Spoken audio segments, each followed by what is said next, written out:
What's happening, gorgeous human specimens? Trumpeter Bobby Spellman here.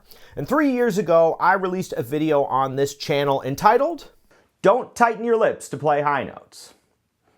That was the second video I ever made for my Trumpet with Bob series, and to this date in October of 2024, it remains the most popular video on this channel. Now, I don't typically revisit old videos of mine, but I've spent a lot of time over the last couple years thinking about this subject, and given the popularity of that video, I thought it would be useful to go through and offer some fresh thoughts on that subject on this exciting episode of Trumpet with Bob. The first couple of episodes in my Trumpet with Bob series were products of observations that I'd made over years of teaching many students since right around 2005. Now, one of the things that I noticed about my beginning trumpet students is that after they got a handle on buzzing their lips in order to create the sound on the instrument, it was very difficult to then make the leap into being able to move the notes up and down the partials of the instrument. Largely because many of my beginning students were under the impression that if they wanted to get those higher notes, they would have to tighten their lips together. And as mentioned in my Don't Tighten Your Lips video, what that would ultimately end up with is students squashing their apertures and reducing their tone without being able to move the notes very far.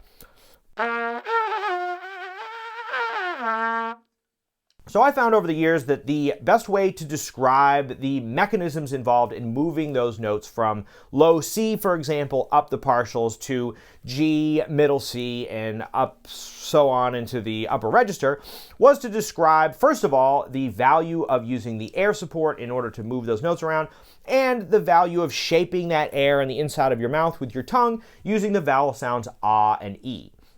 Now, it seems as though that advice has been very helpful for people all around the internet. And if that video was helpful for you and you left a comment on the video, thank you very much. I really appreciate it. I'm happy to hear always that these videos are helpful for people, and I will continue to make them as long as they seem to be helpful to the world at large. Now, that being said, there are a couple of adjustments that I would make, in particular to the specificity of my language in that video, so that I can make sure that I'm really giving you accurate information to the best of my ability. So, we're going to go through a couple of the clips from that video, and I'm going to talk about what I might update or how I might change it or the language I might choose to use instead, starting with this clip. Just like the higher strings on a guitar or piano are going to vibrate at a faster rate than the lower strings, on trumpet, our goal is to make our lips vibrate faster in order to get the higher notes. All right, there I was talking about making your lips move faster in order to get higher notes. And what I should have said to be technically correct is you want to try to increase the frequency of your lips. Frequency and speed are two different things, but I think most people pretty much understood what I was getting at there. All right, so let's move on. This next one's a doozy. Now, besides just being a hiccup torture device, the diaphragm can be an extremely useful tool in pushing the air out of our lungs. So very often people will talk about breathing from your diaphragm and using that muscle to really push the air out of your lungs. Now, I stand behind the idea that air support is the most important component in moving notes around on the trumpet. However, I did get the mechanics of the diaphragm wrong. I made an entire video on this blunder, and you can find that in the comments below. I learned about the diaphragm from other musicians, and I don't think I got the right information entirely, although the principles remain the same. The difference is that the diaphragm's job is to contract in order to inhale, in order to expand your thoracic cavity to allow air into your lungs, and then it actually relaxes when you breathe out. What's really happening, what you're controlling in order to control the air pressure, is really your abdominal muscles and your external obliques.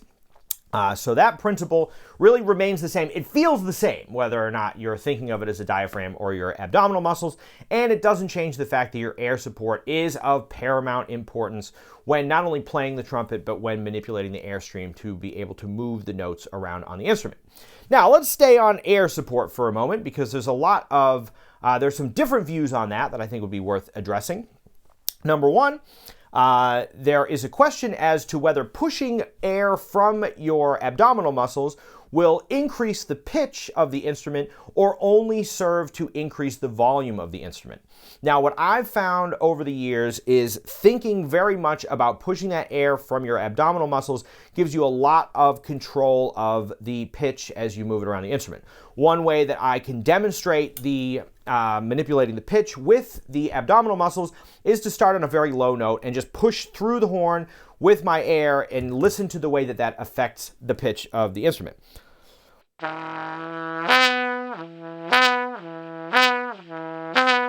In that instance, I'm trying very hard not to move my lips or move my tongue or anything like that, and all I'm doing is just pushing the air from my gut.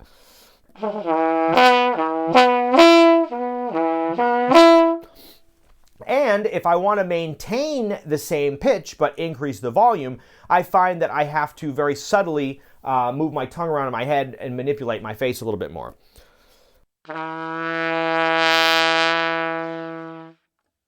Now, another thing we could do to show the effect of air support on the pitch of the instrument is to use my little fake lips that I designed a couple of years ago.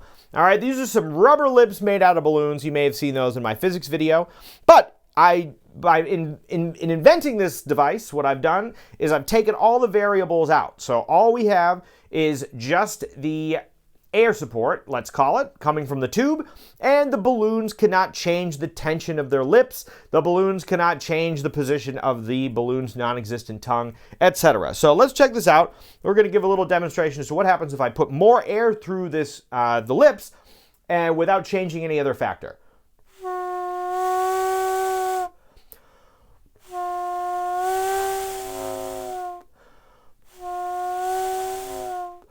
All right, so there you can see that just by increasing air to the mechanism, I can increase the pitch of the fake lips in the same way that we would increase the frequency of our lips when playing the trumpet. However, of course, this is not the end, but only just the beginning of all of the components involved in playing the trumpet.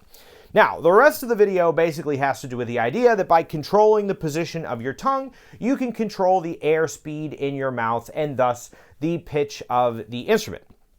Now, there are other components involved that I did not touch on that video, in particular because I was trying to make a video helping people who were just starting out on the instrument, but that doesn't mean that your tongue does not have a major role in changing the pitch of the instrument. So, for the last couple of years, I've been thinking very deeply about what it is that I'm intentionally and consciously controlling in order to move the notes around on the trumpet. So I'll be on gigs thinking about what is happening here, what does it feel like when I do X, Y, and Z.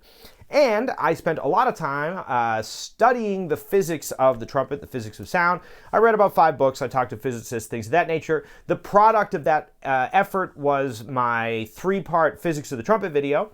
And what I found in studying the specifics of what is happening inside your mouth is that there's a lot of mystery surrounding that. So I actually can't either confirm nor deny that your air is moving faster in your mouth. But what a lot of trumpet players know is that what you're feeling when you're moving the inside of your mouth, when you're moving the vowels in the inside of your mouth, is that feeling of the compression of the air inside your mouth. Just about every great high note trumpet player will talk about using compression in one sense or another, oftentimes talking about compression in the body, coming from the lungs, as well as in your mouth, as well as your aperture, which we'll talk about later. All that being said, I do think very much about controlling that pitch with my tongue. So I'll give you a little demonstration of what I'm thinking about when I'm moving the notes around on the instrument. So if I'm going to try to move between 2 partials, let's say I was taught by my teachers, who were students of Carmine Caruso, to try to reduce the motion in my face as much as possible to reduce unnecessary fatigue and to focus primarily on my air and on the position of my tongue and things of that nature in order to get those notes to move around. So in that case, if I do it without the trumpet, what I'm going to do is this.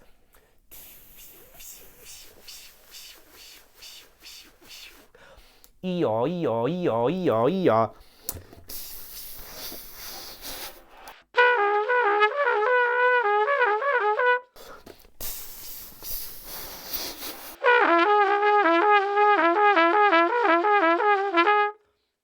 Obviously, I'm playing very recklessly here just to show that going direct from just by adding the mouthpiece to my face, it seems to be able to move the pitches around, change those partials. So that's always what I'm thinking about when I'm trying to change registers of the trumpet, is the position of my tongue.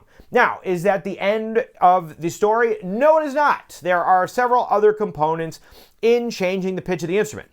So, first of all, the tension of your lips has a lot to do with the pitch of the instrument.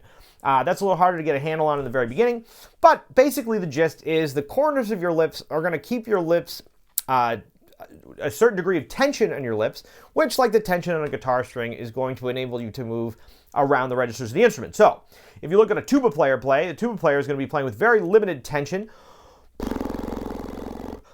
Same with trombone players, will be a little more tension, but still not as much as a trumpet. And then once you get to playing the trumpet, you're keeping everything in here. You want to keep your orbicularis oris muscles tense to the point where you can get those notes to come out. Lastly, and the one that does have an impact, but I think about the least, is the size of your aperture. Now, when playing trumpet, your aperture will naturally decrease as you get into the upper register of the instrument. The issue is that if your aperture is too small for whatever register you're on, you're going to get a very diminished sound. So if I'm playing a low C, for example, I can play a low C with a large aperture, or I can play a low C with a small aperture.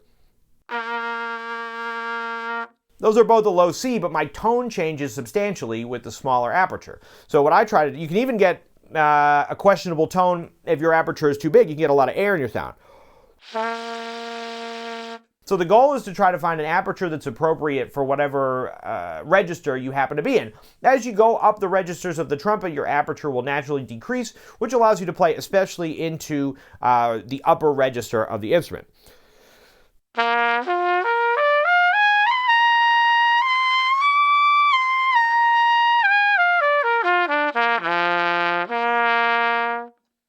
Now, though the aperture has an impact on the pitch of the instrument as you get up into the upper register, trying to manipulate the aperture on that low register rather than trying to start off by using your air and the position of the inside of your mouth is going to give you a greatly reduced tone quality as compared with really trying to use your air. And even in the upper register, I can play some of those higher notes with a small aperture or a larger aperture and change the tone quality, the timbre of those notes.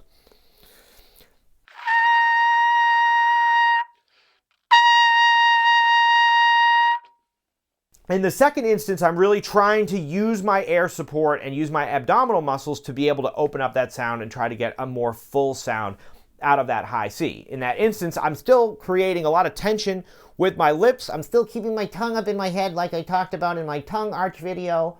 And more importantly than anything, I'm really, trying to use my air and use my ears to be able to pull those notes out. All right, so there's more to it than just moving your tongue around in your head, but especially if you're just starting out on the trumpet or you're coming back to the trumpet from a couple years off, it's extremely helpful to have a handle on both your air support and on the vowels in order to shape the inside of your mouth.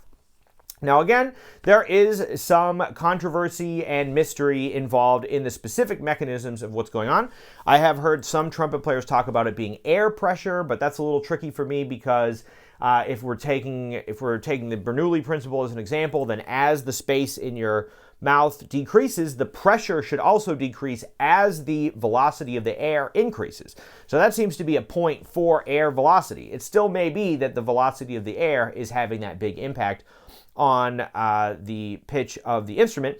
Nonetheless, it still seems to me most useful to think about the position of your tongue in moving those notes around. Now, I'll give you one more example of a way I might use my tongue, to try to get different pitches.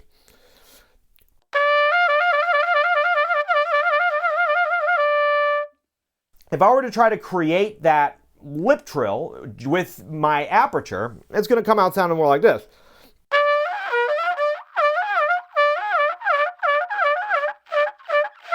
Because I'm just cutting off my lips' ability to vibrate. At any time playing the trumpet, your lips have to be able to freely vibrate. All right, gang, so there's a couple of little updates on don't tighten your lips to play high notes. I still maintain that the best way to manipulate that the notes up and down the register of the instrument is to focus primarily on your airstream and on the position of the inside of your mouth. But it's also very important to build up the muscles in your face to be able to create additional tension and to hold on for long periods of time while that air is blowing through your face. Now, I've just finished a book that will be coming out very shortly that will help to both build those muscles in your face as well as show you the positions that you need to be in order to move around the various parcels on the instrument. So stay tuned for that. That should be out very soon. So stick around and you can pick up a copy of your own. And if you would like some lessons in trumpet or various other musical instruments, send us an email at ridgewoodschoolofmusic@gmail.com or find us on our website at www.ridgewoodschoolofmusic.com. And if you'd like to support the channel, you can find us on our Patreon page at patreon.com/ridgewoodschoolofmusic, where you can find some bonus content and all kinds of fun stuff. All right, gang, I hope that helps in your quest for high notes on the trumpet. Have a wonderful time practicing, and we'll catch you on the next one. See ya. Trumpet with Bob.